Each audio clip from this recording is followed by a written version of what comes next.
শ্রী সুকুমার রায় লেখা কবিতা গোফ চুরি। হেড অফিসের বড় বাবু লোকটি বড় শান্ত, তার যেমন মাথায় ভেন কেউ কখনো জানতো। দিব্যি ছিলেন খোশ মেজাজে, চেয়ার কান চেপে একলা বসে ঝিমঝিমিয়ে হঠাৎ গেলেন খেপে। আস্তে উঠে হাত পা ছুড়ে চোখটি করে গোল, হঠাৎ বলেন গেলুম গেলুম আমায় ধরে তোল। তাই শুনে কেউ বুদ্ধি ডাকে, কেউ বা হাঁকে পুলিশ, কেউ বা বলে কাপড়ে দিতে সাবধানেতে তুলিস। ব্যস্ত সবাই এদিক ওদিক করছে ঘোরাঘুরি। বাবু হাঁকে উড়ে আমার গোফ গিয়েছে চুরি।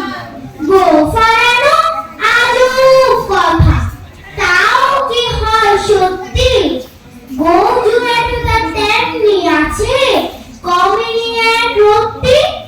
সবাই তারে বুঝিয়ে বলে সামনে ধরে আয়না, মোটেও গোফ হয়নি চুরি, কখনো তা হয় না।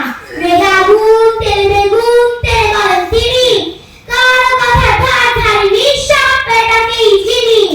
নোংরা ছাটা ঠ্যাংরা জ্যাঠা বিচ্ছিরি আর ময়লা, এমন গোফ তো রাখতো জানি শ্যামবাবুদের গয়না। এ গোফ যদি আমার বলিস করবো তোদের জবাই, এই না বলে জরিমানা করলেন তিনি সবাই।